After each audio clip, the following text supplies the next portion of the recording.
नमस्कार, बहुत स्वागत है आपका। मैं हूं आपके साथ सुमित शर्मा। देश के दिल में शाह। जी हां, केंद्रीय गृह मंत्री अमित शाह मध्य प्रदेश की मध्य क्षेत्रीय परिषद की बैठक मिंटो हॉल में ले रहे हैं। राजधानी भोपाल के मिंटो हॉल में बैठक लगातार जारी है। बैठक में मध्य प्रदेश समेत उत्तर प्रदेश, उत्तराखंड और छत्तीसगढ़ के मुख्यमंत्री शामिल होने वाले थे, लेकिन भारी बारिश के चलते छत्तीसगढ़ के सीएम भूपेश बघेल और उत्तर प्रदेश के सीएम योगी आदित्यनाथ का भोपाल दौरा कैंसिल हो गया है। उत्तराखंड के सीएम पुष्कर सिंह धामी बैठक में शामिल हैं, जबकि सीएम योगी और बघेल वर्चुअली मीटिंग में जुड़े हुए हैं। इस बैठक में नक्सलवाद, आतंकवाद, किसान कल्याण, महिलाओं और बच्चों पर अपराध, अनाज वितरण और साइबर अपराध पर चर्चा हो रही है।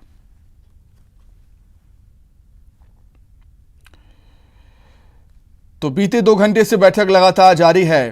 कुशाभाऊ ठाकरे परिसर में बैठक का आयोजन।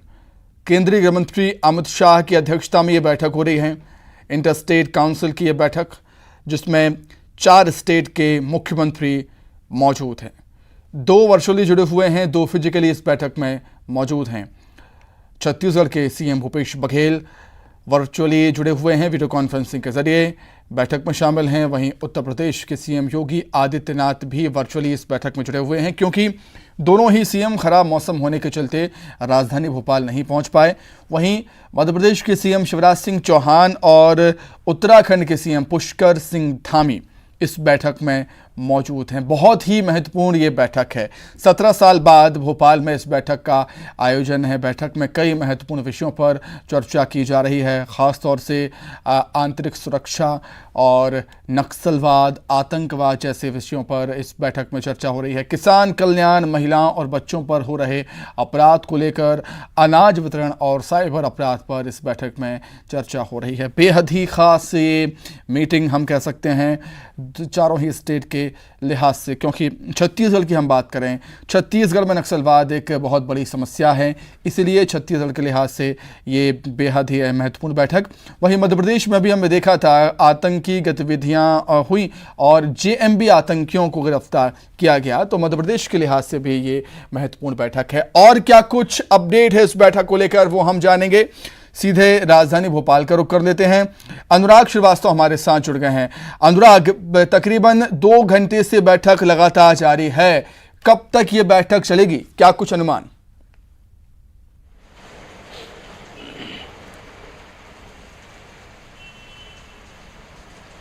देखिए, बैठक का जो तय समय था वो 1 बजे तक का था, लेकिन अभी की हम बात करें तो छत्तीसगढ़ सरकार की तरफ से मुख्यमंत्री भूपेश बघेल और उत्तर प्रदेश के मुख्यमंत्री योगी आदित्यनाथ का प्रेजेंटेशन हुआ है, उनका भाषण हुआ है। वर्चुअल तरीके से दोनों मुख्यमंत्री जुड़े हैं। इसके अलावा मुख्यमंत्री शिवराज सिंह चौहान का भी भाषण हो चुका है। सबसे अहम बात है कि छत्तीसगढ़ सरकार ने जहां नक्सलवाद के मुद्दे को जोर शोर के साथ उठाया है, तो मध्य प्रदेश सरकार ने एमपी में पीएफआई की जो एक्टिविटी बढ़ रही है, आईएसआईएस का जो मॉड्यूल जो प्रदेश में बीते दिनों दिखाई दिया है, उन तमाम मुद्दों को उठाने का काम किया है। पीएफआई की एक्टिविटी का जो बात है वो बड़वानी और खरगोन में जिस तरीके से सांप्रदायिक हिंसा हुई थी, उसमें भी पीएफआई का हाथ होने का जानकारी निकलकर आई थी। तो उन तमाम मुद्दों को लेकर मध्य प्रदेश सरकार ने इन तमाम संगठनों को लेकर आंतरिक सुरक्षा बढ़ाए जाने और पुख्ता कराए जाने जैसे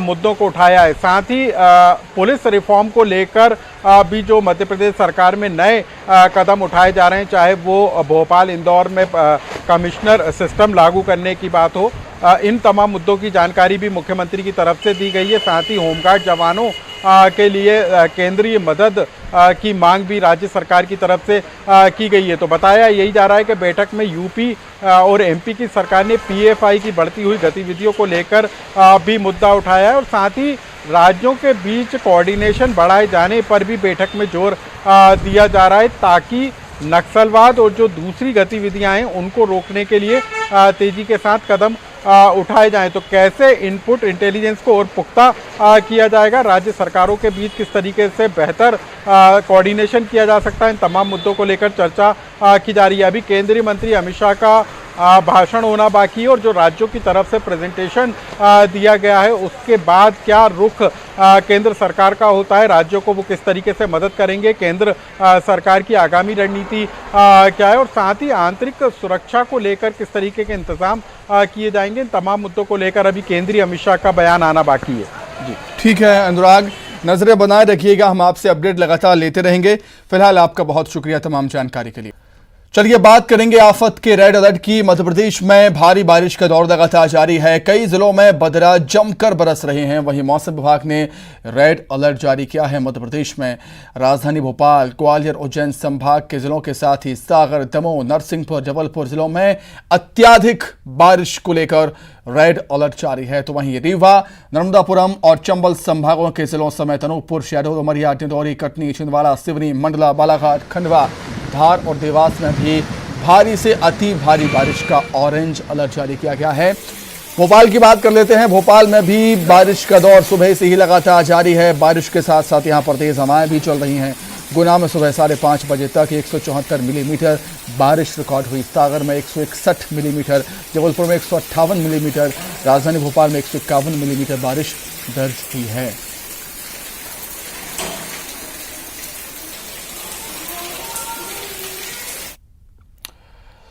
गुना की बात करें तो गुना का मधुसूदनगढ़ का आलमपुरा गांव टापू में तब्दील हो गया।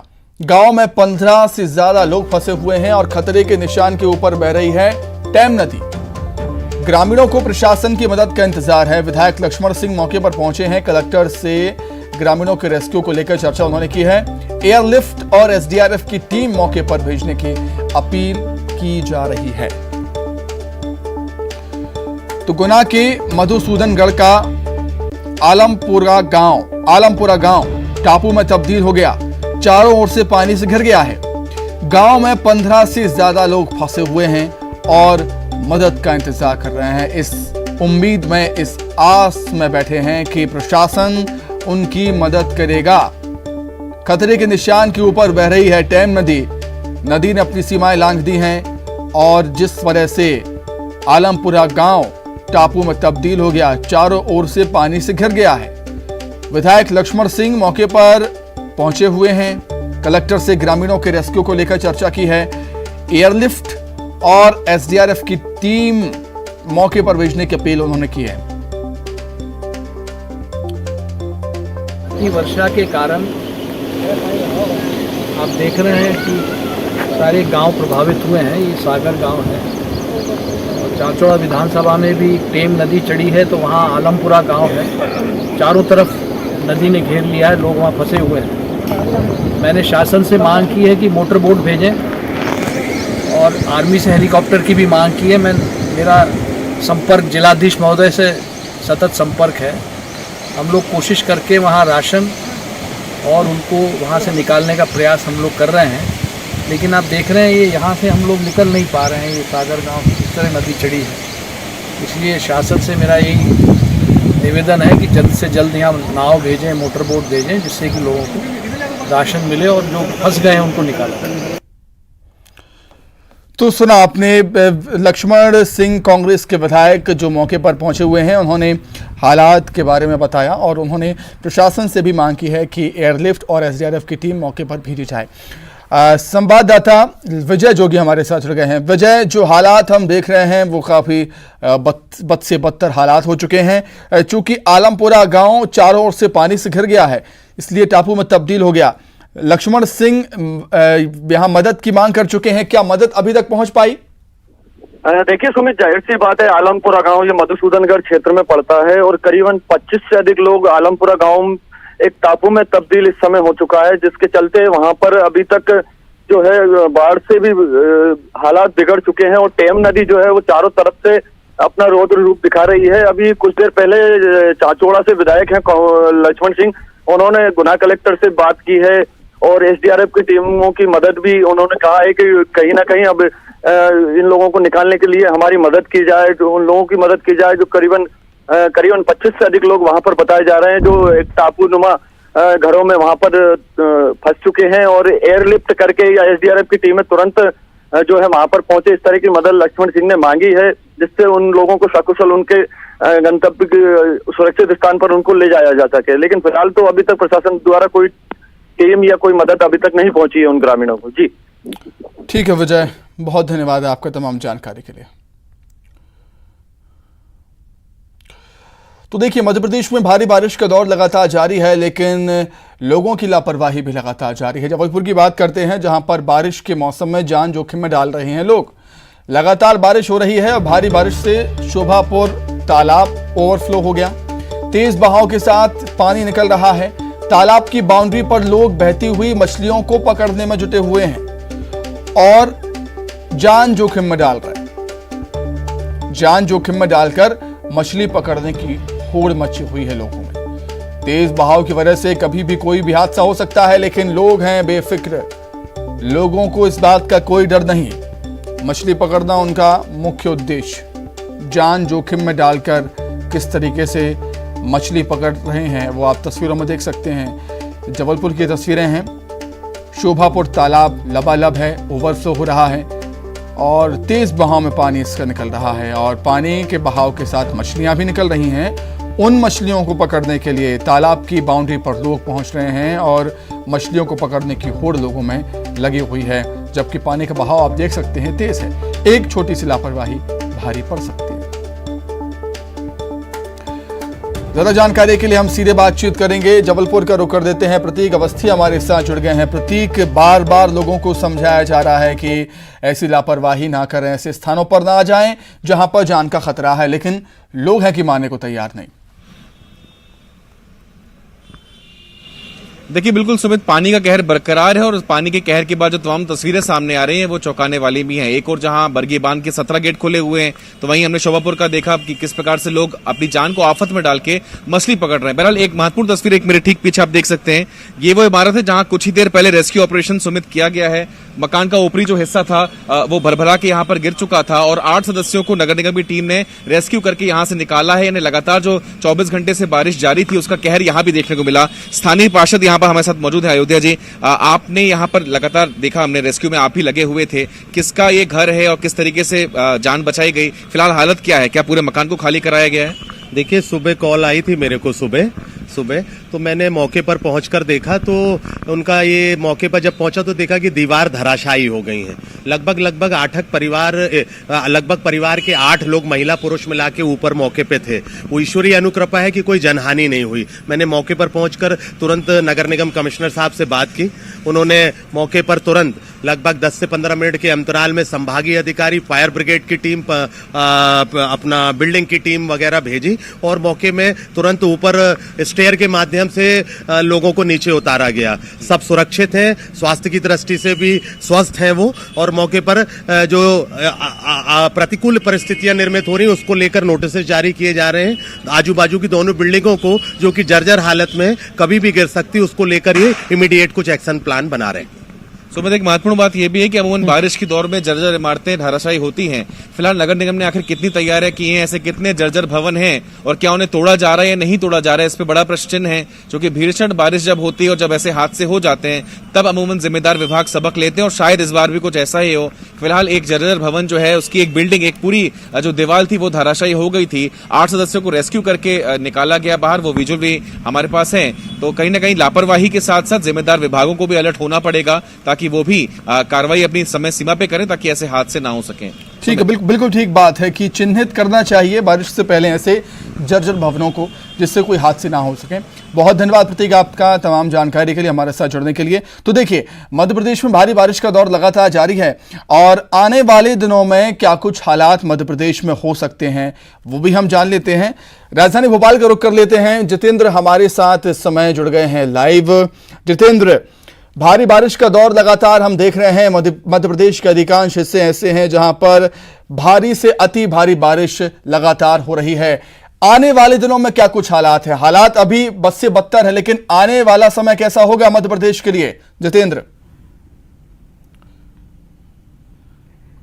सुमित, बिल्कुल आफत की बारिश ने प्रदेश भर में हाहाकार मचा रखा।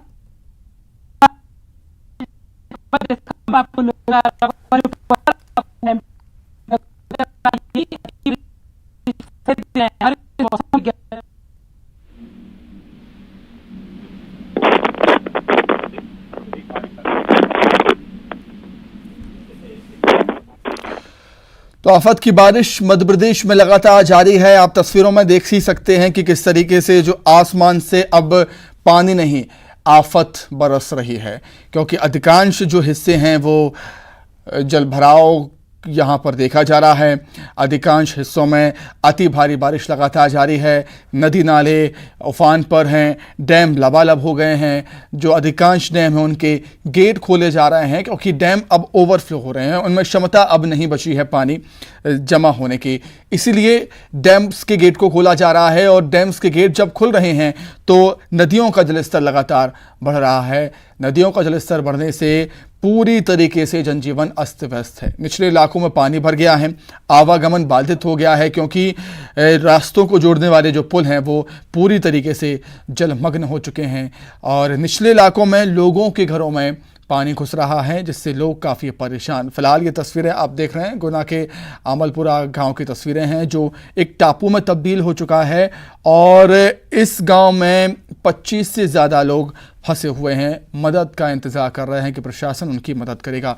विधायक लक्ष्मण सिंह पहुंचे हुए हैं मौके पर, हालात का जायज़ा लिया, और प्रशासनिक अधिकारियों से संपर्क में है वो, और एयरलिफ्ट और SDRF की टीम की मदद की मांग वो कर रहे हैं कि लोगों को यहाँ से एयरलिफ्ट किया जाए या बोट के ज़रिए सुरक्षित स्थानों पर पहुँचाया जाए।